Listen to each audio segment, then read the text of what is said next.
बिस्मिल्लाहिर्रहमानिर्रहीम, अस्सलाम वालेकुम नाज़रीन। सबसे पहले आपका बहुत-बहुत शुक्रिया कि आपने वक़्त निकाला हमारा वीलॉग देखने के लिए।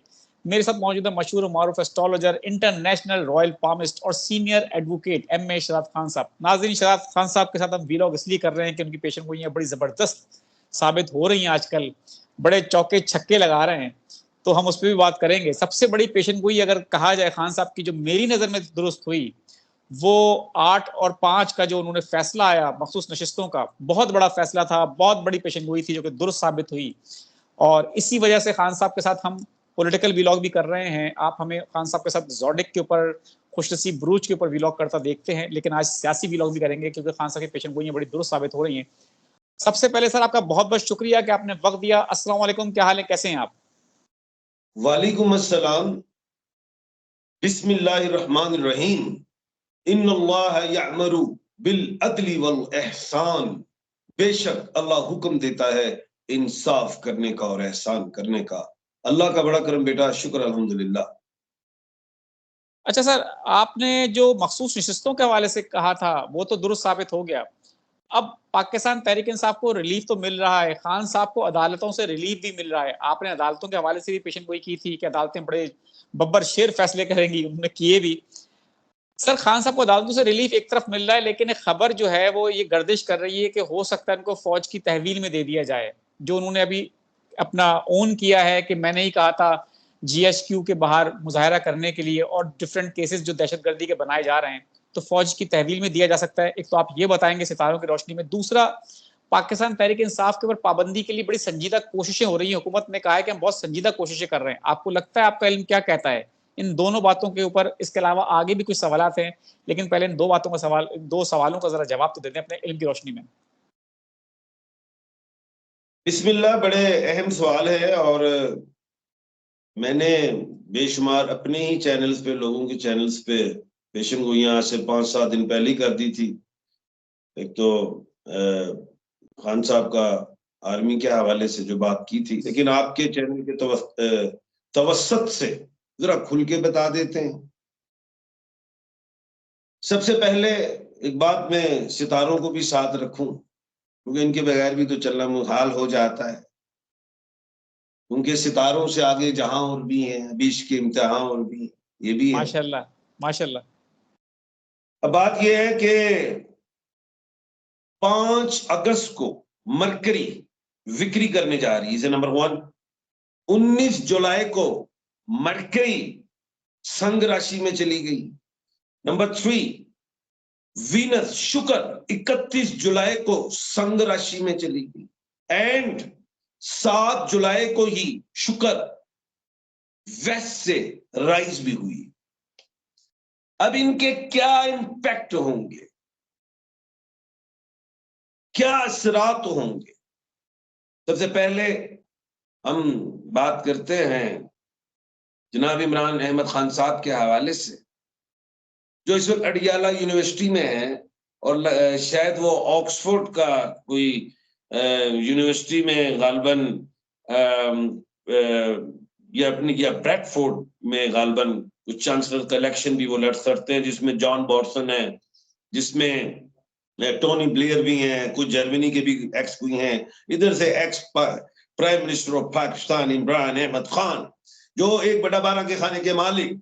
जॉन बॉर्सन जो हैं वो बता देते हैं आपको, बोर्सन क्या नाम है उनका?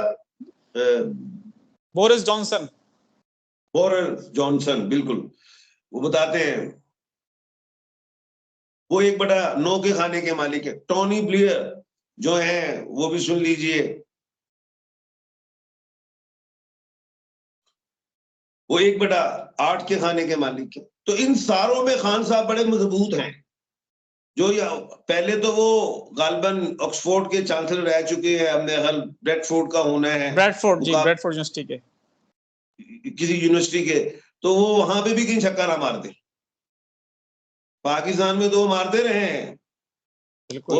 8 मई वाला जो 8 फरवरी वाला जो इलेक्शन हुआ था, उसमें छक्का मारा उन्होंने, बेशक। क्योंकि अगस्त सुप्रीम कोर्ट के 11 ऑनरेबल जस्टिस साहिबान ने कहा पीटीआई है, और 8 ऑनरेबल जस्टिस साहिबान ने स्टैंप लगा दी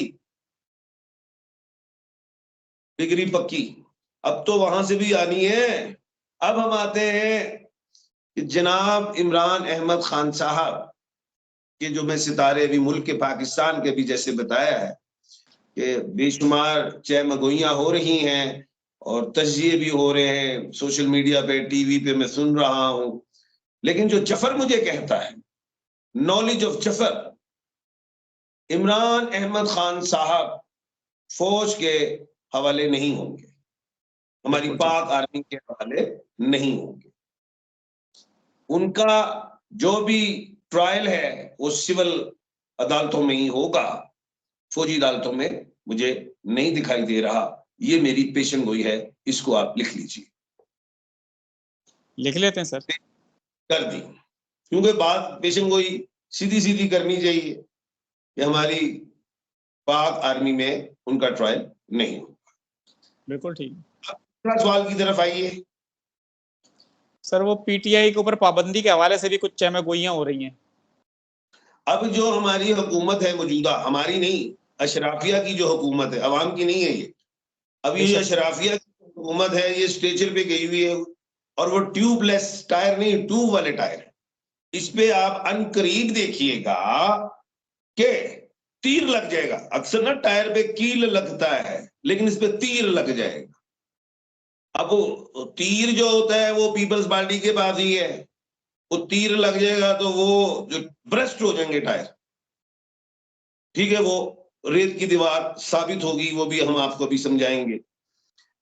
अब मैंने पेशन गोई पहले भी की थी कि हुकूमत जो है बिलबला उठी है कि यार हमें तो 2/3 अक्सरियत नहीं मिली। जो उनके ख्वाब थे, जो सुहाने ख्वाब थे, जिसपे किसी की कैद नहीं है, जो मर्जी ख्वाब देख ले। अब जो उनके ख्वाब थे कि 2/3 मेजोरिटी मिले, हम अमेंडमेंट्स करें, या मेरा जफर ये कहता है कि वो इस्लामाबाद हाई कोर्ट को भी खत्म कर सकते थे, हमारे ऑनरेबल जस्टिस साहबान को जो आईन में इश्तना हासिल थी उनको खत्म कर सकते थे, मुद्दत मुलाजमतें बढ़ा सकते थे, कुछ भी। लेकिन ख्वाब चिकनाचूर हो गए बब्बर शेरा। क्यों हुए? इस साल का बादशाह मंगल आईन, आईन जो है ऐनुल हक है, आईन अदालत उस्मा है। अब बात यह है, इलेक्शन कमीशन ऑफ पाकिस्तान की तरफ आते हैं हम। एक अदारा है, बड़ा अच्छा कानूनी अदारा है, उसके बाद भी है, बड़े इख्तियारात हैं। उसको सिर्फ ऑगस्ट सुप्रीम कोर्ट छेड़ सकती है और तो कोई छेड़ ही नहीं सकता, पावर कम, बिल्कुल मुख्तार इदारा है। अब इलेक्शन कमीशन ऑफ पाकिस्तान को ऑर्डर हो गया, फैसला हो गया जी कि जी पीटीआई को सीट्स दे दी जाएं और 39 दे दी, 41 नहीं। आज से 5 दिन पहले कह दिया था मैंने, election commission of Pakistan supreme court के ऑर्डर को मानने की पाबंद है। वो अगर नहीं मानेगी तो रेड लाइन क्रॉस हो जाएगी, तो इन्हें अदालत बड़े मामला आ जाएंगे। लेकिन मैंने कहा था कि इलेक्शन कमीशन ऑफ पाकिस्तान के पास भी वकला है, बल्कि हुकूमत के पास वकला है, वो अपना माइंड यूज करेंगे। तो 39 सीट्स तो दे दी, जिनके फॉर्म थे, जिनके नहीं थे, तो वहां पे इलेक्शन कमीशन ऑफ पाकिस्तान ने रहनुमाई मांग ली। किससे मांग ली? सुप्रीम कोर्ट ऑफ पाकिस्तान से। वहां पे तो 15 सितंबर तक तो बंद है, छुट्टियां हैं। जस्टिस साहबान जो हैं वो बाहर के, कोई बाहर के मुल्क होंगे, कोई अपने सिंध में होंगे, कोई बलूचिस्तान में होंगे, कोई केपीके में होंगे, कोई पंजाब में होंगे। सबके ने अपनी समर वेकेशन मनानी होती है, हर एक ने अपने बच्चों को, घर वालों को टाइम देना होता है, तो कहां से जस्टिस साहबान इकट्ठे होंगे? तो फिर ये सोचा कि रिव्यू में जाना है, तो वो तो भाई तो होगा 15 के बाद मामला, तो यानी कि दोनों तरफ हुकूमत फंस गई। तो इसलिए रहनुमाई मांग ली गई। तो वो रहनुमाई भी अब मिलेगी कब? वो जब सितंबर में अदालतें खुलेंगी। तो कहते ने तोती थोड़ी लंबी हो गई, टाइम का ज़या हुआ। अब क्या है, अगली पेशन गोई ले लें। जो रहनुमाई मांगी है तो क्या अदालत उस्मा हुकूमत को सीटें दे देगी? 41 बब्बर शेरा सोची भी ना किसी भलेखे च वो सीटें पीडीआई को मिल जाएंगी, लिख लीजिए। 2 पेशन गोइयां। अब तीसरी पेशन गोइयां लेने आए हैं आप। मैं सियासी तज्जिए और तबसरे नहीं करता। पेशन गोई, प्रिडिक्शनर, प्रिडिक्टर। तीसरी पेशन गोई ये है कि पीटीआई कालदम नहीं होगी, नहीं होगी पीटीआई पेशन गोई। अब सुने, अख्तूब शाह महमूद कुरैशी की बेल हो गई, आगे और बेलें होंगी। दफा 144 तो नाफिज कर देती है हुकूमत। कल मैंने कहा था जुम्मे का दिन नून पे भारी होगा, लेकिन पीडीआई के लिए अच्छा नहीं, गिरफ्तारियां होंगी, ये टाइम और वो टाइम। उन्होंने अकलमंदी की, उन्होंने अपना जलसा ही क्लोज। लेकिन नून लीग पे भारी रहा आज का दिन भी। मशीनरी यूज हुई, जमात इस्लामी आई। आप सवाल कीजिए, मेरे पास और भी कुछ जवाब आपको दूं। सर, जिस तरह से इस वक्त मुल्क के हालात हैं, जमात इस्लामी ने भी जो इस्लामाबाद के अंदर धरना दिया, और आज का जो दिन है, जुमे का दिन, जिस वक्त हम ये वीलॉग कर रहे हैं, हमने देखा हुकूमत ने रास्ते बंद किए, कंटेनर लगा के। तहरीक इंसाफ ने गो के अपना जो उनका जलसा था वो मौखर कर दिया, लेकिन जमात इस्लामी हमें सड़कों पर नजर आई। तो आपको लगता है फ्यूचर में हुकूमत के लिए मजीद मुश्किल बढ़ेंगी अगर जमात इस्लामी को भी साथ मिला लेते हैं पाकिस्तान तहरीक इंसाफ? अभी वो नहीं है साथ जमात इस्लामी, तो ज्यादा बेहतर होगा, क्योंकि जमात इस्लामी की स्ट्रीट पावर ज्यादा है। आज जो कि हमने देखा, बहुत स्ट्रीट पावर थी जमात इस्लामी का, और हुकूमत ने कहा है कि 2-3 दिन के लिए वो मरी रोड पे बैठ सकते हैं। क्या समझते हैं आप? मैंने पहले भी कहा था, जमात इस्लामी, जेयूएफ और पीटीआई ये एक उंगली के 3 खाने हो गए।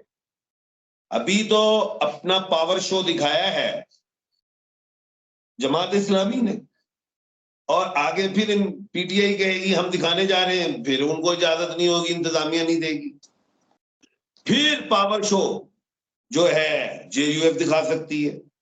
लेकिन हुकूमत जो अभी जिंदा है, कुछ सांसें जो बाकी हैं वो उस वक्त तक बाकी हैं जब तक अदालत उज़्मा की छुट्टियां खत्म नहीं हो जाती। तो वो जितना मर्जी प्रेशर इंक्रीज करे, लेकिन पीडीआई के साथ जो जमातें हैं, जो अभी खामोश जमातें हैं अंदर, चाहे एक हो, लेकिन वो अपना प्रेशर डेवलप करती रहेंगी। और जो सोच रही है हुकूमत के हमारा प्रेशर इंक्रीज हो रहा है, मैं समझता हूं नहीं, डिक्रीज हो रहा। पीडीआई कोई खत्म नहीं होने जा रही। दीवार के साथ उसने जितना लगना था लग गई, और क्या लगेगी। अब हाँ, बेले होती रही। बाकी पीडीआई को ये चाहिए कि इस लड़ाई में जब तक अदालत उज़्मा नहीं खुलती हैं तो फ्रंट फुट पे ना आए। वैसे भी कानून को हाथ में नहीं लेना चाहिए, नहीं तो दफा 144 लगेगी, गिरफ्तारियां शुरू हो जाएगी। बिल्कुल, पंजाब में लग गई सर। हक, आइन, कानून, अवाम, अवाम के वोट, इनकी। बिल्कुल ठीक है सर, बहुत बहुत शुक्रिया। स्प्रिंग को सुनिया और जो पैर चुको तो फिर करके बाहर, वो आतिश विशा पहाड़ है और उन्होंने पता ही। बिल्कुल ठीक है सर, बहुत बहुत शुक्रिया हमें वक्त देने के लिए। नाज़रीन, जहां हमारे वीलॉग का वक्त खत्म हुआ, मुझे और एम ए शरफ खान साहब को दें इजाजत। आखिर में हमारा वही पैगाम है। खान साहब आखिर में कुछ और कहना चाहते हैं? जी खान साहब। ये मैं कोई कहानियां नहीं सुनाने बैठा हुआ। बिल्कुल। सितंबर में जो है 15 के बाद सितंबर, जो 15 सितंबर के बाद अदालतें खुल जाएंगी, तो सुन लीजिए जरा एक बात। 20 अक्टूबर को मार्स कर्क राशि में है, मरकरी 10 अक्टूबर को तुला राशि में है, शुक्र 13 अक्टूबर को वृश्चिक राशि में है, और प्लूटो 12 अक्टूबर को मार्गी कर रहा है। ये इनके गिट्टे गोटों में बैठ जाएंगे ये सारे प्लेनेट हुकूमत के। बिल्कुल ठीक है जी, बिल्कुल ठीक है सर, बहुत बहुत शुक्रिया हमें वक्त देने के लिए। नाज़रीन, यहाँ हमारे वीलॉग का वक्त खत्म हुआ। मुझे और एम ए शरफ खान साहब को दें इजाजत। आखिर में हमारा वही पैगाम है, मुस्कुराएं, प्यार बांटें और अपने आसपास के लोगों का ख्याल रखें। खुदा हाफिज। अल्लाह हाफिज।